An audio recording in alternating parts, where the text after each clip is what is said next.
Hafa day, and welcome back to another episode of Good Hearts Guam. This is a special episode because it was actually the first episode of Good Hearts Guam we filmed, but we never aired it. I wanted to celebrate my anniversary of living on Guam by airing this episode and introducing the person who gave me my first taste of Chamorro culture by teaching me to bake coconut bread at Hotnu Bakery in the village of Inarajan. We wanted to feature him because he's so involved with the community. He runs the only bakery on island to operate with a traditional stone oven and gives many high school students the chance to earn their community service hours while learning about their culture by working at the bakery. Without further ado, I'd like you to meet Tony Mantanona. At first, it was a source of income, and because I was taking care of my sister, as I had mentioned before, that she had cancer. And I needed some sort of income to help out with our, day-to-day.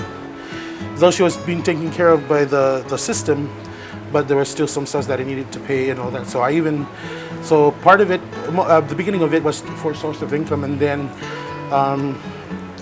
Ms. Judy Flores, she is the one who actually introduced me to being a crafter over at Pago, and she believed in what my talents, from weaving to making pottery to doing all the traditional stuff. She believed in me, and even baking, because she remembers my mom baking. Mantanona started out as a crafter at Pago. Eventually, the bakery was separated from the rest of the cultural village in order to start an apprenticeship program, but it was so successful that it kept its doors open for business and is now going on its 4th year in operation. We awarded about 23 students their community service hours. 6 graduated from high school, and I hired 2 on board. So it's I want them to take ownership of their culture. Being from the area down here, I lived it. I actually lived it. We had to cook outside, not necessarily the oven, but we had to gather our fuel, our wood. We cooked the rice from the fire. We wove whatever we needed. If we went into the farm or to catch shrimp, we actually have our little baskets that our parents wove, or even our uncles. And I want to pass that on, and it's very important for them, because right now there's a big grasp of trying to be Chamorro, learning the culture. Mantanona helps his students learn about their culture, not just by teaching them to bake traditional Chamorro pastries, but by teaching them traditional song, dance, chant, guitar lessons, and weaving with coconut fronds. One of the things that I really enjoyed about it is because it's traditional values that my mom passed on. Not actually traditional, but some of her baking techniques, and as well as having to use the traditional oven. Implementing the two and infusing the two together, it becomes cultural. I think we are the only ones on island in operation. And I'm just overwhelmed with not tourists, but with local people coming down to see history, the pages of history open again. And having to share this with the younger kids is a wonderful thing. So it's become work.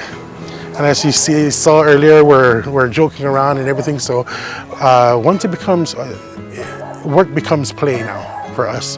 Having to instill that also with the younger kids, that's wonderful. That's the one thing I enjoy so much about having them learning the culture as well as earning money.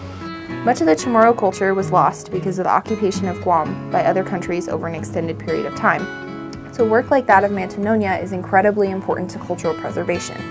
To each teacher who takes the time to pass on traditions, to everyone who's taken the time to share your culture with those of us who aren't from the island, and to every student who's taking the time to learn about your roots, thank you for all that you do.